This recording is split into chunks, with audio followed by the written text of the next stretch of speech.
Witchblade #1 by Image Comics. So Witchblade is getting rebooted again, I guess. I mean, there was a new Witchblade series that came out a couple years ago, but that one had like a completely new character as the Witchblade. This series, we're going back to Sara as the Witchblade, but I think we're completely just rebooting the entire universe because this is a whole new origin story for her and how she gets the Witchblade artifact and all that stuff. So yeah, we just basically get Sara, and she mentions how in 59 minutes, her body will cease to be hers, how she is going to die and become reborn anew.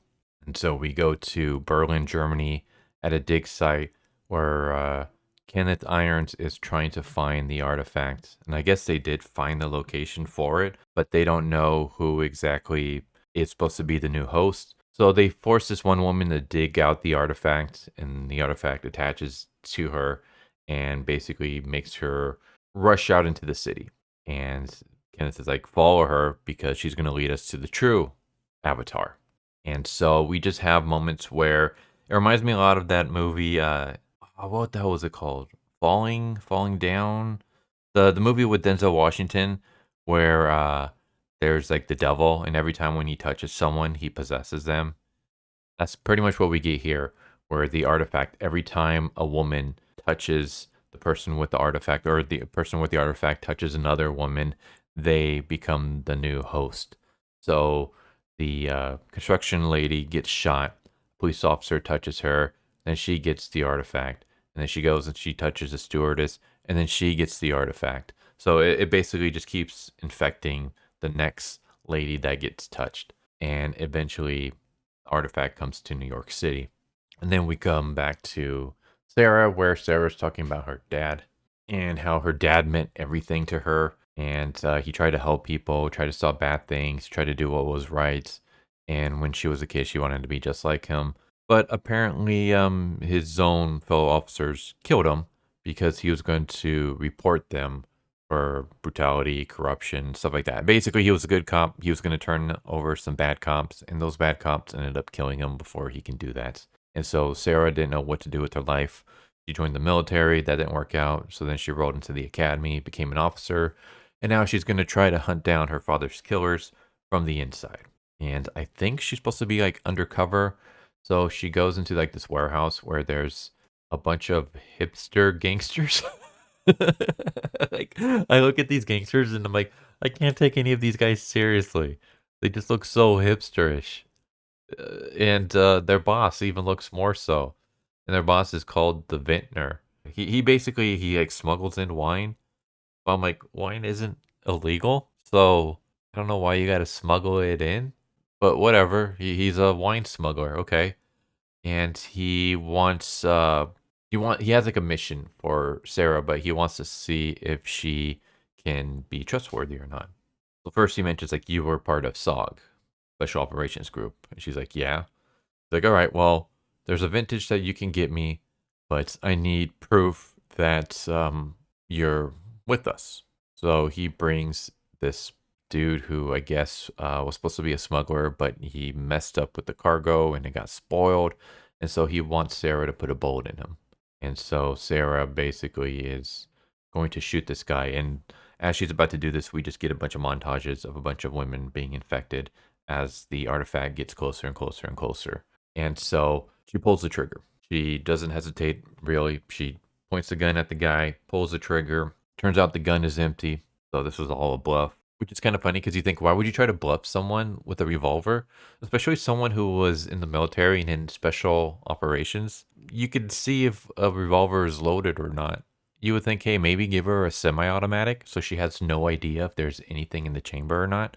But with a revolver, you can tell. But yeah, she pulls the trigger. Turns out to be a bluff. But then we have this weird moment where the Vintner has a gun pointed at Sara. So I was like, okay, so why were you trying to test her to see if she was loyal or not? If you were just planning to kill her anyways? I don't know, this didn't make any sense to me. Like, it would have been one thing if she hesitated or if she refused to shoot, then the Vintner would be in the right to be like, all right, well, I tried to test you, you failed. I don't think I can trust you. I'm going to put a bullet in your head now. But instead, he's like, here's a revolver. I need to test you. I need you to shoot this guy to prove that you're willing to work for me and do what I say. She grabs a gun. She points it at the guy. She shoots. It's empty. The vintner is going to shoot her anyways. Okay, whatever. And then that's when this lady on a motorcycle who is infected with the Witchblade artifact shows up, kills the vintner, and then the artifact jumps onto her, and she's the true avatar, and she transforms into the Witchblade. But before she transforms, like all the other hipster gangsters are about to shoot her. Which, again, why? She didn't do anything. She literally showed up. You tested her. She passed your test. And she's not even the guy that like killed your leader. You would think that they would be like freaking out. Hey, this crazy woman on a motorcycle just flew in through the warehouse and killed our leader. The first thing we're going to do is we're going to point our gun at this woman and shoot her instead of at the crazy motorcyclist who rushed through our window and killed our boss. I don't know. This whole series of events didn't make sense to me. They like, immediately draw weapons on Sara when Sara didn't do anything. Like she passed the test. But whatever. She turns into the Witchblade. And I will say this. I don't know how I feel about the new armor.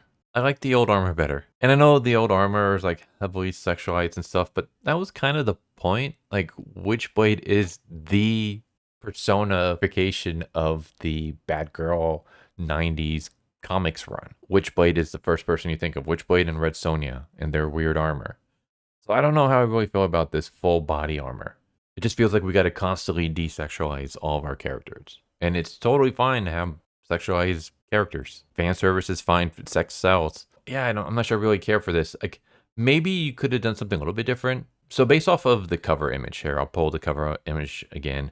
It looks like basically like you can see a little bit of the chest. But no, that's not her skin. That's like a full-blown armor, as you can see in this image. So I don't know. I would have liked maybe if you could have done something where, okay, maybe her arms are covered, maybe her legs are covered, maybe her bikini area obviously is covered, but then like her abs can be revealed, and then her chest can be revealed, and then like the tops of her cleavage can be revealed, so that the armor like covers everything except for like the torso, but it doesn't reveal like the actual breasts and stuff like that. It's basically like cleavage, stomach, everything else can kind of be covered.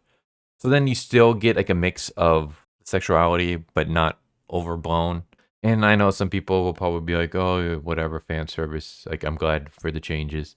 And that's totally cool. Like, this isn't a deal breaker for me. I'm just saying that I kind of wish that it wasn't completely full armor. Like, I get you don't want to go to how it was originally designed because maybe that's too much for modern day, which is stupid, but whatever. I can understand that. But I wouldn't mind like a little bit of sexualized in the armor with the like the torso kind of being revealed. Again, maybe show like pelvis, abs, cleavage, everything else can be covered. Yeah, she kills everyone except for one dude who gets a shot off, and it strikes her in the not necessarily the shoulder, not necessarily the heart, but kind of like the in-between area, and like her upper left pec, and she goes down, and then she immediately gets healed, immediately de-transforms, and then everything's fine. Like I'm just wondering, okay, wait, this guy just shot at you. Like you were able to take out everyone except for this one dude who got his shot off on you. And then you immediately heal and de-transform, but where's the guy that just shot you? Like now he's nowhere around. Like she sits up, de-transforms, pulls the bullet out of her chest, she's completely healed, and the guy who shot her is completely gone. Like what happened to him? Did he just disappear into thin air? Did time pass? Were you like knocked unconscious and then you woke up like an hour later or something? That doesn't make any sense though, because you have a partner who is with the police who knows that you're in here. If he heard gunfire and stuff, he would call in backup and then come in. So you wouldn't be knocked out long enough for that to happen. He should have been in the building by now, but since he's not in the building, you would think, okay, so you were only down for a couple of moments, like maybe a couple seconds. So what happened to the guy that just shot you? Why did you just immediately de-transform after getting shot? Did the guy just shoot you and then run away? I don't know. This like just confused me. And it's just, again, it's not like issue destroying or anything, but we just have like moments like this where things just kind of happen. I kind of wish we had like an explanation. It's like we just get a lot of these in this one issue. You shoot the guy, empty revolver, the vintner is about to shoot you, even though you passed his test. Crazy lady breaks into the warehouse, kills the vintner, the gang immediately tries to shoot Sara rather than the crazy lady who broke in and killed their boss. She transforms, knocks them all out. One of them gets a shot off on her. She sits up, detransforms. Guy who shot her is immediately gone. Like, what's going on? Like, what's the timeline here? Like, what happened? None of these actions really make any sense to me. And yeah, there's a bit more. I'm not gonna reveal the rest. I'll say this is, I don't know. It's not the worst start. It's not the greatest start either. I will say I like the artwork. Artwork's pretty good. It's a better reboot than the last one we got from a few years ago. Like, that one was a bunch of like social messages thrown into the issue, where we're not getting any of that here. It's just basically Sara wants to join the police force to avenge her dad, who was killed by dirty cops, and she gets the artifact. There are people who are now monitoring her, and she kind of saves the day in this issue. Like, so it's like, all right, your basic story, nothing really new here.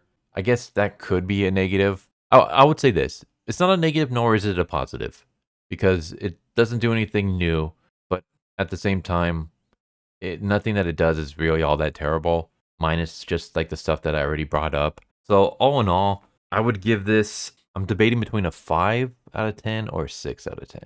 Maybe a 5 out of 10. This is an average issue at best. It's not good, but it's not bad either. I didn't hate it. I didn't love it. It was 5, maybe a 6. Maybe a 6 out of 10. It was average to above average.